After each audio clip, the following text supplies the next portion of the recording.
इस टॉपिक का male reproductive system का लास्ट पार्ट है। कौन सा पार्ट है? लास्ट टॉपिक है, लास्ट पार्ट है। क्योंकि अपन ने जितने नाम लिखे थे इसमें से कितने नाम लिखे थे कुल अपन ने? 5, जिसमें से 4 अपन ने पूरे कर लिए। पहला कौन सा पढ़ा था अपन ने? स्क्रैटम। स्क्रैटम के बाद कौन सा पढ़ा? टेस्टिस। टेस्टिस के बाद कौन सा पढ़ा? Seminal vesicles. सेमिनल वेसिकल्स के बाद कौन सा पढ़ा? पेनिस। इंपॉर्टेंट चारों पार्ट अपन ने पढ़ लिए। कौन से पार्ट पढ़ लिए? इंपॉर्टेंट चारों पार्ट अपन ने पढ़ लिए, जिसमें मेन इंपॉर्टेंट सबसे पहले कौन था? स्क्रैटम पढ़ा। स्क्रैटम का काम क्या है? टेस्टिस को संभाल के रखना, एब्डोमिनल कैविटी से बाहर उसको संभाल के। स्क्रैटम का यही काम है। बेसिक लेवल पे आप किसी प्रकार से याद रख सकते हो, ठीक है। टेस्टिस का काम क्या है? सीधा सीधा स्पर्म का निर्माण करना। ये एक ही काम है मेन, और तो काम प्रोसीजर तो अपन ने बहुत पढ़े हैं, लेकिन मेन काम क्या है? स्पर्म का निर्माण करना। टेस्टिस का काम क्या है? स्पर्म का निर्माण करना। उसके बाद सेमिनल वेसिकल्स। सेमिनल वेसिकल्स का मेन काम क्या है? स्पर्म को स्टोर करना और उसको जीवित रहने के लिए क्या देना? एक फ्लूइड सिक्रेट करना, जिसको क्या बोलते हैं? सीमन। और कितना सिक्रेट करता है? लगभग 60%। ये उसका काम है। संख्या कितनी होती है उसकी? भी 2 होती है। टेस्टिस की संख्या 2 होती है तो उसकी भी संख्या कितनी होगी? 2। जो नलिकाएं उसको वहां लेके आती है उसको क्या बोलते हैं? शुक्रवाहिनियां। हिंदी में क्या बोलेंगे उसको? शुक्रवाहिनियां। उसकी भी संख्या कितनी होगी? 2। कहां स्थित होता है सेमिनल वेसिकल्स? कहां स्थित है? ब्लैडर के पीछे। कहां स्थित होता है? ब्लैडर के पीछे। छोटी चीज है। दूसरी चीज देखी जाए कि टेस्टिस की लंबाई, चौड़ाई, मोटाई कितनी है? 4.5, 2.5 और 3 सेंटीमीटर। बहुत बेसिक चीजें हैं। अगर इजीली लेके, एक फ्रैंकली लेके पढ़ोगे तो बहुत इजी चीज है। इसको ऐसे समझाने की है कि मिडवाइफरी पढ़ रहे हैं और एक हार्ड लेवल पे, बड़े लेवल पे सोच के पढ़ोगे तो स्ट्रेस तो आएगा। लेकिन मिडवाइफरी इतना इजी सब्जेक्ट है, इसमें स्ट्रेस नहीं होना चाहिए। बहुत इजी सब्जेक्ट है, लेकिन पढ़ना पड़ेगा क्योंकि सिलेबस लेंथी है तो टाइम ज्यादा देना पड़ेगा। नहीं, समझ में आने में सबसे इजी है। अब हमने पढ़े भी नहीं, अगर मिडवाइफरी पे पढ़े को आ जाए तो ये कोई मंत्र तो सिद्ध नहीं की अभी तक जो कि कान में मंत्र सुना दें कि छर सब याद है। ऐसा तो कुछ नहीं हो सकता ना, पढ़ा ही सकते हैं और यहाँ समझा ही सकते हैं। ये मैं गारंटी के साथ कह सकता हूं कि जिस बैग को यहाँ पैक करके ले जाओ और उसको घर पे जाके खोलते हैं ना, उसको अवश्य याद होती है। मैंने मेरे जीवन में बहुत सी चीजें अनुभव की है। किताब को खोल के ऐसे पेज भी पलटते हैं ना, फिर भी नजर के सामने से कोई चीज घूम के जाती है ना, तो जो चीज समझ में नहीं आ रही होती है तो वो पेज को ऑटोमेटिक हाथ रोक लेता है कि ये नई चीज है। लेकिन वो चीज कब सामने आती है? जब अपने पूरी किताब पढ़ी हो। पूरी किताब पढ़कर किताब को यहां से पकड़ के ऐसे पेज को घुमाते हैं अपन और उसमें कोई नई चीज अपने को दिख जाती है ना, तो हाथ ही रुक जाता है, ऑटोमेटिक पेज पलटना रुक जाती है कि वो चीज नहीं आई अपने सामने।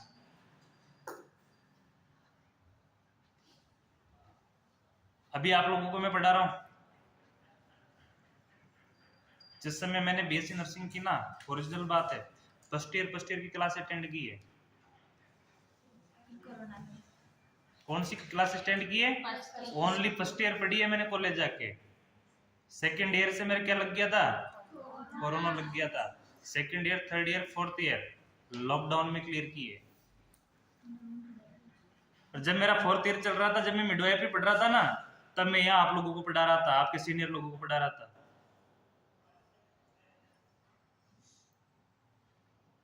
कोई टीचर नहीं पढ़ाई। जूम मीटिंगें चलती थी लॉकडाउन, आपको पता है। जूम मीटिंग में क्लासें आती थी, एक एप्लीकेशन था जूम मीटिंग का, उसमें लिंक आता था, उसमें एप्लीकेशन चलती थी। लेकिन उस समय स्थिति ये थी कि नेटवर्क नहीं आते थे। जूम मीटिंग को खोलना है तो उसमें नेटवर्क चाहिए कम से कम 10 GB।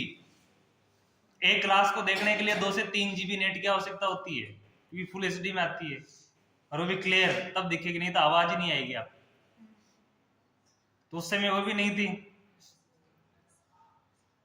मैंने गूगल से देखा है, यूट्यूब से देखा है, अलग अलग लेखक की किताबों से देखा है ये चीजें समझी ना, तो समझने में एक चीज समझ में ऐसे नहीं आती कि जैसे कि अपन ने एक चीज किताब उठा के देख ली तो समझ में आ गई। किताब भी होती थी मेरे पास, लैपटॉप भी होता था मेरे पास, मोबाइल भी होता था मेरे पास, तब जाके नर्सिंग समझ में आई है।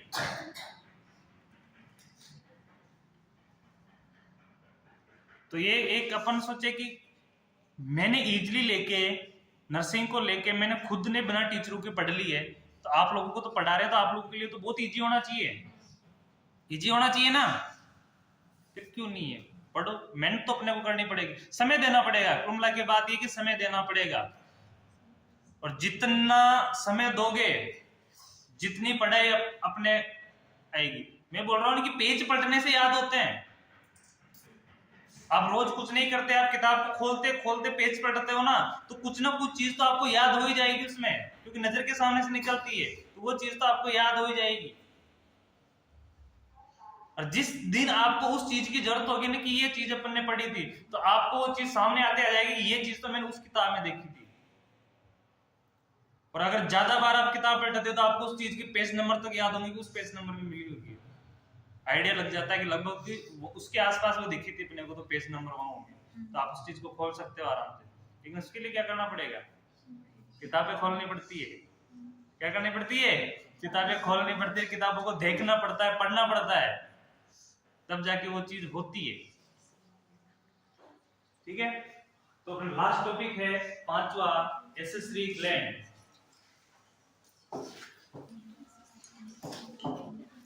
एसेसरी ग्लैंड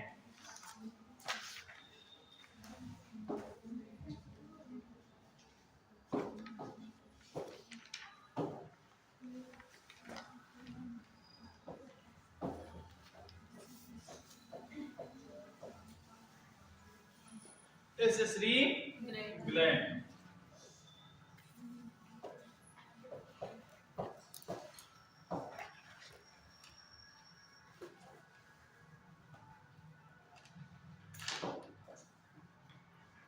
एस लगाओ तो लगा दो, टाइम से इसका कोई जरूरत नहीं है।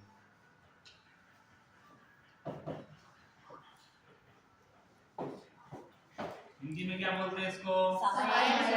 सहायक ग्रंथियां।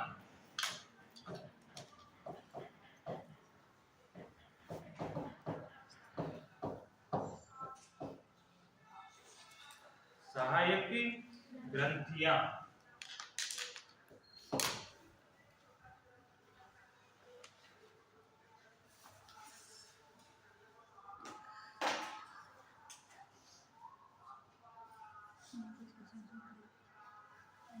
इसकी पहली ग्रंथि है, पहली ग्रंथि का नाम क्या है? Prostate gland. क्या नाम है? Prostate gland. तब मुझे ये बताओ कि प्रोस्टेट ग्लैंड आपने देखी है नहीं देखी? बताइए ना सर, अभी बटरफ्लाई नहीं देखी? क्या देखना है इसमें? बटरफ्लाई में तितली क्या करती है? वही चीज सर, मेरे को क्या पता? तो देखिए नहीं पड़ेगा।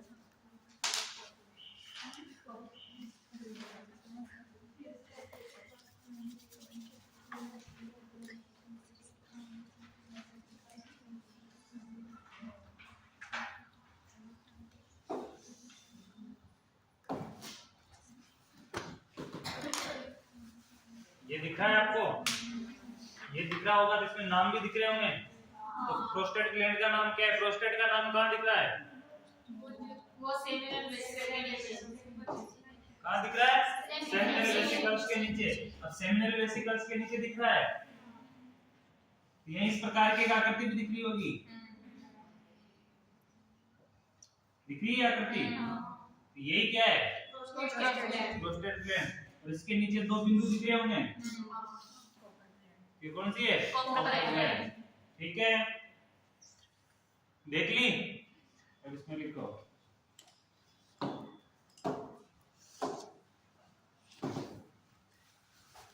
प्रोस्टेट ग्लैंड भी लगाएंगे हेडिंग। हाँ, हेडिंग लगाने। फर्स्ट प्रोस्टेट ग्लैंड,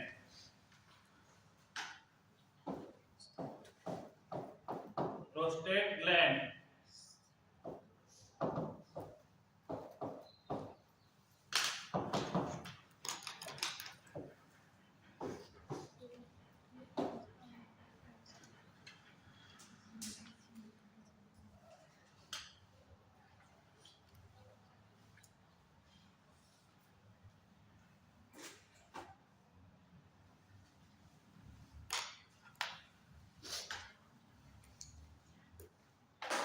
इस पे लिखना प्रोस्टेट ग्लैंड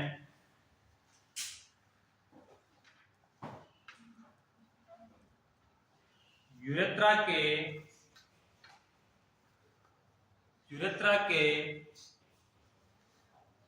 आधार भाग में यूरेथ्रा के आधार भाग में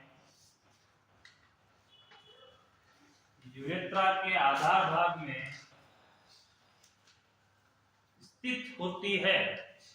कहाँ स्थित होती है? यूरेथ्रा के आधार भाग में स्थित होती है। यानी जहां यूरेथ्रा खुलती है, ऊपर वाला भाग है मेन, जहां से यूरेथ्रा की ओपनिंग हो रखी है, यूरेथ्रा जहां से बन रहा है, वहां क्या है? स्थित होती है प्रोस्टेट ग्लैंड। कैसे देखना,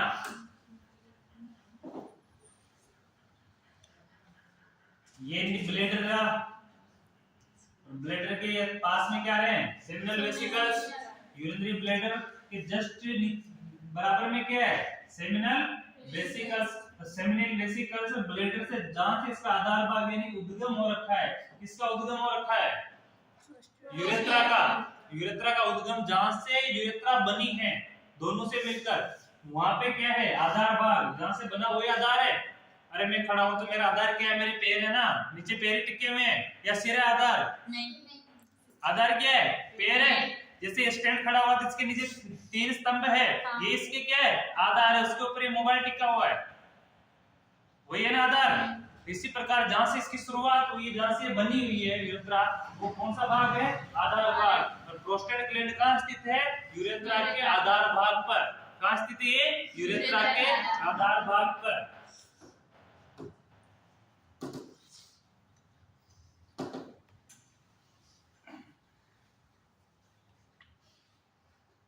ये ग्रंथि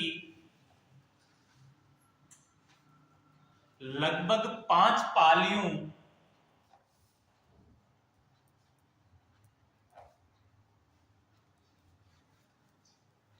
में विभक्त होती है। लगभग कितने पालियों में विभक्त होती है? 5 पालियों में विभक्त होती है। यानी इसके कितने खंड होते हैं? 5।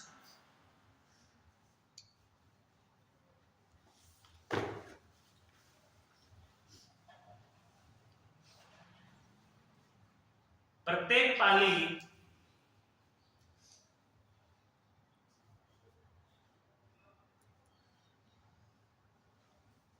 अपनी पृथक नलिका द्वारा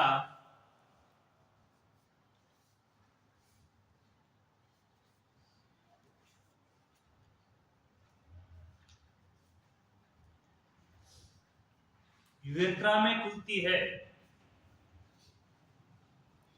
यूरेथ्रा में खुलती है। कहां के खुलती है? यूरेथ्रा पे। यूरेथ्रा जो ट्यूब है, इसके कितने खंड है? लगभग 5 खंड है। और पांचों खंड एक अपनी अपनी नलियों द्वारा, अपने अपने पालियों, अपने अपने पाइप द्वारा, नलियों द्वारा कहां के खुलते हैं? सारे के सारे यूरेथ्रा में आकर खुलते हैं।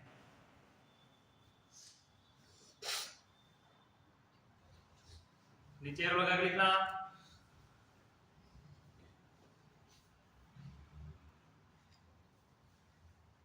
ये ग्लैंड,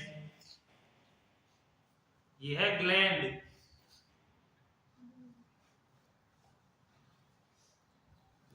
एक सफेद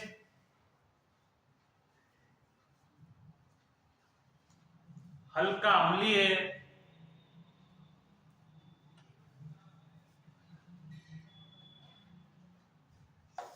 और चिकना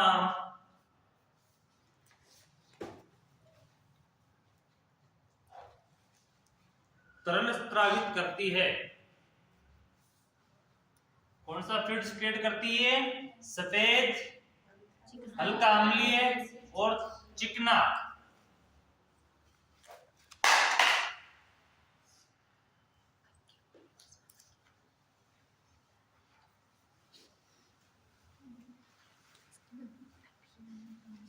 जो सेमिनल वेसिकल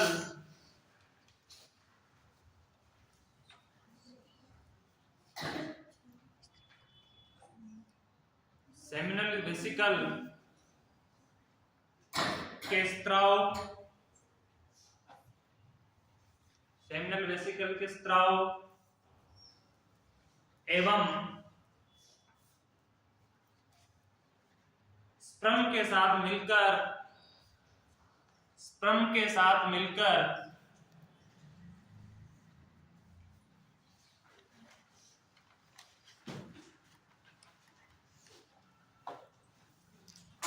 सीमन का निर्माण करती है। इसका निर्माण करती है, सीमन का निर्माण करती है।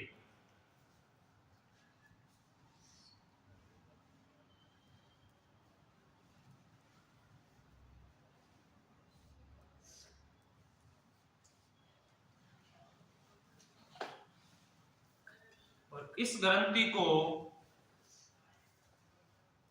इंपॉर्टेंट है, हाईलाइट कर लेना, पौरुष ग्रंथि भी कहते हैं। क्या बोलते हैं इसको? पौरुष ग्रंथि।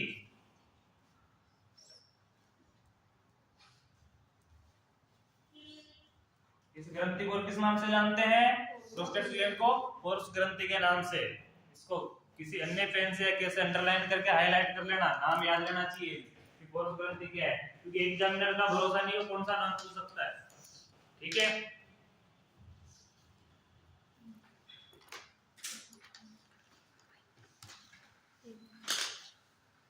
सेकंड लिखना, बल्बू एरेथ्रल ग्रंथि या कॉपर ग्लैंड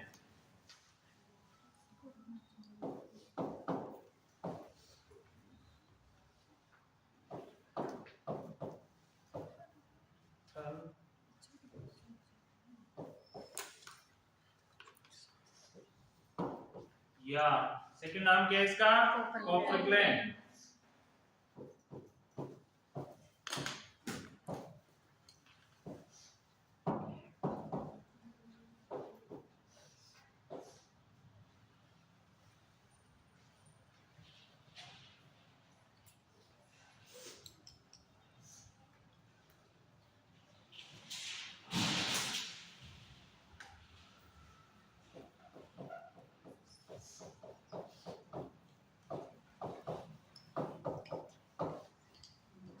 यूरेथ्रल, क्या बोलते हैं इसको? यूरेथ्रल।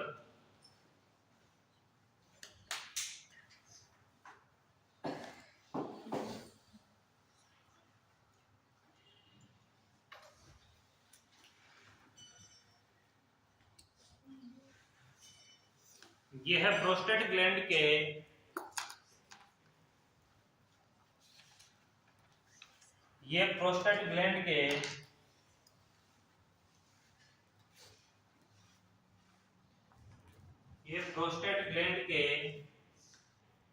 ठीक नीचे स्थित होती है, ठीक नीचे या जस्ट नीचे कर सकते हैं, यानी उसके हटके ही स्थित होती है। यह है प्रोस्टेट ग्लैंड के ठीक नीचे स्थित होती है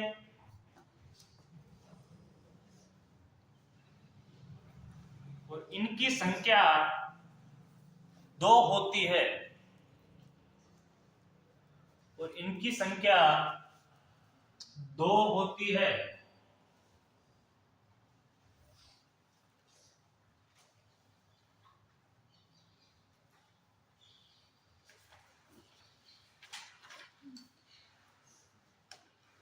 इनके द्वारा भी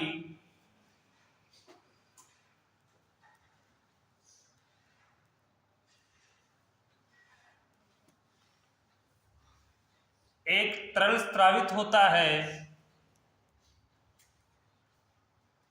इनके द्वारा भी एक तरल स्रावित होता है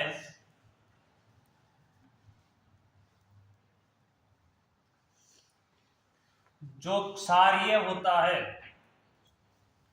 इसकी प्रवृत्ति क्या होती है? क्षारीय, यानी वो पूरा क्षारीय भी नहीं होता, अम्लीय भी नहीं होता, लेकिन उसकी हल्की प्रवृत्ति कैसी रहती है? क्षारीय, लेकिन वो उदासीन के जैसे होता है, उसका पीएच मेंटेन होता है।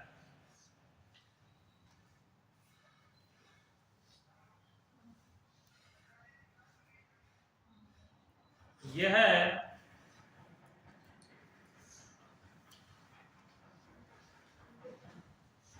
सेमेन इजैकुलेशन में पूर्ण होता है।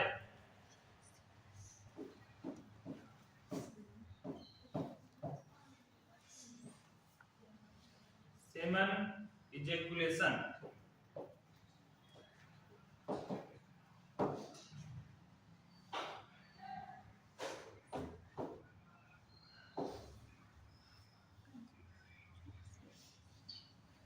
सेशन में पूर्ण होता है।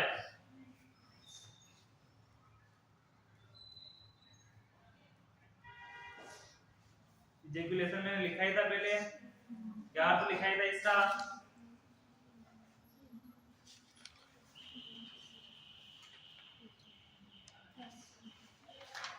अरे लिखा ही था ना। इजैकुलेशन का नाम है ऐसा स्क्लन करना।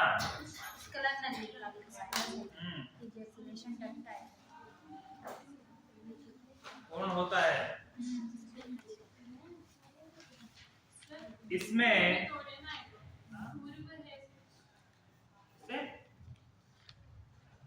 आप बोल रहे हो ना इजैकुलेशन से पूर्ण होता है, जबकि पूर्व है। हाँ पूर्व लिखो, पूर्व होता है, पूर्ण हो गया।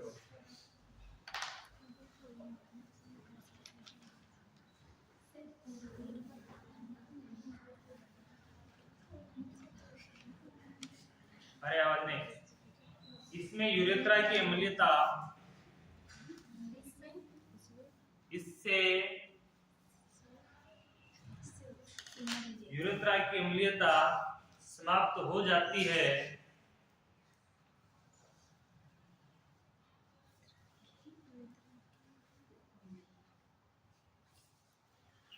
और मूत्र मार्ग खत्म हो जाती है एवं मूत्र मार्ग चिकना एवं सारीय हो जाता है।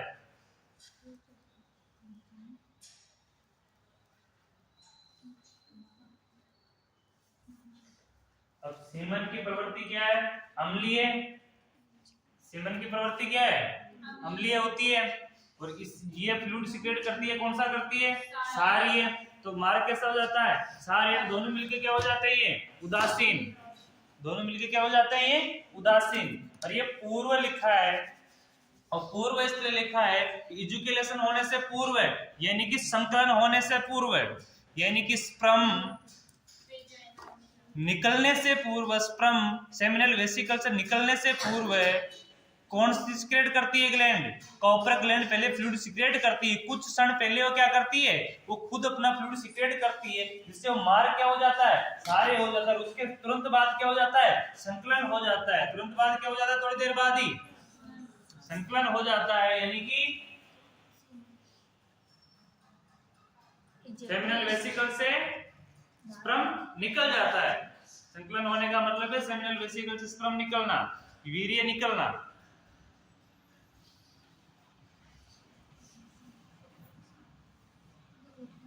कंप्लीट है मेल रिप्रोडक्टिव सिस्टम। अब कल कौन सा स्टार्ट होगा? Female reproductive system. अब चलो, इसमें तो अपन ने एक्सटर्नल इंटरनल कुछ नहीं पढ़ा, क्योंकि इसके अपन ने मेन इंपोर्टेंट ऑर्गन के नाम पढ़ लिए। लेकिन फीमेल के अंदर तो एक्सटर्नल ऑर्गन भी आएंगे, इंटरनल ऑर्गन भी आएंगे और एसेसरी ऑर्गन भी आएंगे। यानी फीमेल जो जेनिटल ऑर्गन है वो दो प्रकार के होते हैं, वैसे तीन प्रकार के होते हैं। पहला प्रकार है एक्सटर्नल, यानी बाह्य स्ट्रक्चर। बाह्य स्ट्रक्चर कैसी है? एक होता है इंटरनल, यानी अंदर जेनिटल ऑर्गन कैसे हैं, और दूसरा क्या होता है? Accessory organ. कौन सा होता है? एसेसरी ऑर्गन, यानी कि उसके सहायक अंग। एसेसरी ऑर्गन में सबसे इंपॉर्टेंट अंग जिसकी बात की जाती है वो होते हैं ब्रेस्ट। कौन से होते हैं? फीमेल की जो ब्रेस्ट है, स्तन है, वो किस ऑर्गन में आते हैं? एसेसरी ऑर्गन में। किसमें आते हैं वो? एसेसरी ऑर्गन में। इसके अलावा वेजाइना का जो बाहर वाला हिस्सा है यानी कि लूबिया मेजोरा है, माइनोरा है, बग है, यूरेथ्रा है, क्लाइटोरिस है, ये कौन से ऑर्गन में आते हैं? एक्सटर्नल ऑर्गन में। वेजाइना हो गया, स्टमस हो गया, ये क्या नाम है, फैलोपियन ट्यूब हो गई, यूटरस हो गया, ओवरी हो गई, ये किसके अंदर आएंगे? इंटरनल ऑर्गनों में। किसमें आएंगे? इंटरनल ऑर्गनों में। ठीक है, तो इसके अंदर भी कुछ ग्लैंडें होती है, जो ग्लैंडें क्या काम करती है, इसमें ब्लड सप्लाई कैसे होती है, नर्व सप्लाई कैसे होती है, वो सारी चीजें अपन पढ़ेंगे। ठीक है, तो सबसे पहले मेल रिप्रोडक्टिव सिस्टम समझ में आया? कितने ऑर्गन पढ़े? 5 नाम पढ़े। 5 नामों का एक बार वर्णन करें। पहला ऑर्गन कौन सा था? स्क्रेटम। एक चीज समझना, स्क्रेटम का मेन क्या कार्य है? अब कार्य देखो, सबसे पहले स्क्रेटम क्या होता है? स्क्रेटम एक थैलीनुमा स्ट्रक्चर है, एब्डोमिनल कैविटी से बाहर है, और इसके कितने कंपार्टमेंट होते हैं? 2 कंपार्टमेंट होते हैं। 2 कंपार्टमेंट का काम क्या है? टेस्टिस को संभालना। क्या काम करना? टेस्टिस को संभालना। और टेस्टिस एब्डोमिनल कैविटी से बाहर क्यों रखने हैं? क्योंकि एब्डोमिनल कैविटी का टेम्परेचर क्या है? ज्यादा है, और टेस्टिस को स्पर्म का निर्माण करने के लिए क्या चाहिए? टेम्परेचर कम चाहिए। इसके लिए कितना टेम्परेचर कम होता है? 2 से 3 डिग्री सेल्सियस टेम्परेचर बाहर कम होता है। इसके लिए स्क्रेटम में उसको स्थापित किया जाता है। उसके बाद बात आती है जिसके अंदर, स्क्रेटम के अंदर कौन से ऑर्गन है? टेस्टिस। कौन से ऑर्गन है? टेस्टिस। टेस्टिस संख्या में कितने होते हैं? 2 होते हैं। और टेस्टिस का मेन काम क्या है? स्पर्म बनाना। टेस्टिस कितनी लेयर से मिलकर बना होता है? 3 लेयर से। कौन कौन सी है? ट्यूनिकोवेजिनस, एल्बुजेनिया और वास्कुलोसा, तीनों बनी हुई है। एक बाह्य लेयर है, एक मिडल लेयर है, एक इनर लेयर है। ठीक है, इसके अलावा उसकी जो एक हेड से लेकर पुस्तक उसको कवर करके रखती है और उसको स्पर्म को परिपक्व करती है, उसको क्या बोलते हैं अपन? एपिडिडाइमस। क्या बोलते हैं उसको? एपिडाइमस। उसके ऊपर वाले हिस्से को क्या बोलते हैं अपन? हेड। नीचे वाले भाग को क्या बोलते हैं? इसकी जो शुक्र वाहिनियां है वो शुक्राणु को लेकर कहाँ खुलती है? सेमिनल वेसिकल में। कहाँ जाके खुलती है? सेमिनल वेसिकल्स में। सेमिनल वेसिकल्स की कितनी संख्याएं होती है? 2। दोनों तरफ है, दोनों तरफ होंगे। ये क्या करता है? सेमिनल वेसिकल्स शुक्राणु को संग्रहित करता है। और इसका आकार कितना होता है सेमिनल वेसिकल का? लगभग 5 सेंटीमीटर। कितना है? 5 सेंटीमीटर। और कौन से टिश्यू से मिलकर बना हुआ है? मस्कुलर से और फाइबर टिश्यू से। किससे बना हुआ है? मस्कुलर और फाइबर टिश्यू से। इजी है। और आकार कितना है? लगभग 5 सेंटीमीटर। ठीक है, इसका मेन काम क्या है? ये स्पर्म को फ्लूइड देता है। स्पर्म को क्या देता है? फ्लूइड। जो एक तो स्पर्म को जीवित रखने के लिए, एक आसानी से स्पर्म निकल सके, इसके लिए वो काम आता है। और लगभग पूरे स्पर्म का, पूरे सीमन का कितने प्रतिशत भाग बनाता है? 60% भाग बनाता है। उसके जस्ट नीचे जब उसकी आंखें खुलती है, उस पे कौन सी ग्लैंड होती है? Prostate gland. कौन सी ग्लैंड होती है? Prostate gland. प्रोस्टेट ग्लैंड है। प्रोस्टेट ग्लैंड का काम क्या है? कितनी पालियां होती है? 5 पालियां। 5 पालियां कहाँ खुलती है? यूरेथ्रा में। और ये कहाँ स्थित होती है? यूरेथ्रा के आधार भाग पर। कहाँ स्थित होती है? यूरेथ्रा के आधार भाग पर। कहाँ स्थित है? यूरेथ्रा के आधार भाग पर। 5 पालियां क्या काम करती है? वो भी एक फ्लूइड सीक्रेट करने का काम करती है, जो कैसा होता है? प्रवृत्ति में अम्लीय होता है। और जो बचा हुआ सीमन का कार्य है, इन 60% सीमन तो कौन बना रहा था? Seminal vesicles. और बचा हुआ सीमन वो कौन बना रही है? प्रोस्टेट ग्लैंड सीमन बना रही है उसको। ठीक है, उसका जस्ट नीचे, तुरंत नीचे कौन सी ग्लैंड है? Copper gland. उसके जस्ट नीचे कौन सी ग्लैंड है? Copper gland. और कॉपर ग्लैंड का काम क्या है? इसकी संख्या कितनी होती है? 2। और इसका भी काम क्या है? एक फ्लूइड का सिक्रेशन करना। इसका भी काम क्या है? एक फ्लूइड का सिक्रेशन करना। और फ्लूइड की प्रवृत्ति कैसी होती है? अम्लीय। और ये किससे पूर्व करती है? इजैकुलेशन से पूर्व, यानी संकलन होने से कुछ समय पूर्व निकालती है। ठीक है, जिससे क्या होता है? यूरेथ्रा का जो प्रवृत्ति होती है कैसी हो जाती है? हल्की सारी है। ठीक है, यहाँ तक कंप्लीट है। उसके बाद कौन सा अंग बचा? उसके नीचे, ग्लैंड के नीचे, जस्ट नीचे आता है पेनिस। ग्लैंड के नीचे कौन स्टार्ट हो गया? पेनिस। पेनिस के 3 चैम्बर होते हैं, 3 स्तंभ होते हैं, और 3 स्तंभों के अंदर क्या होती है? जो 2 स्तंभ है उसमें एक एक ब्लड वेसल्स होती है, और जिस स्तंभ में यूरेथ्रा खुलती है उसमें ब्लड वेसल्स कितनी होती है संख्या में? 2 ब्लड वेसल्स होती है। टोटल पेनिस में कितनी ब्लड वेसल्स होती है? 4।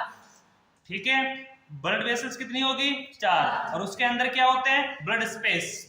उन ऊतकों में क्या होते हैं? उस स्तंभों में ब्लड स्पेस। वो ब्लड स्पेस क्या काम करते हैं कि उसमें ब्लड भरने से उसके आकार में वृद्धि हो जाती है, ब्लड वापस निकलने से उसमें ढीलापन आ जाता है, ये काम होता है। उसके अग्र भाग को क्या बोलते हैं? शिशन क्या बोलते हैं? शिशन मुंडी। और या इंग्लिश में क्या बोलते हैं? Glans penis. ठीक है, पूरी बेलनाकार स्ट्रक्चर किससे ढकी हुई रहती है? स्किन से। स्किन से ढकी हुई रहती है, और जो स्किन एक्स्ट्रा होती है वो स्किन जो शिशन मुंड को ढक के रखती है उसको क्या बोलते हैं? Four skin. उसको क्या बोलते हैं? Four skin. और इसका मेन काम क्या है?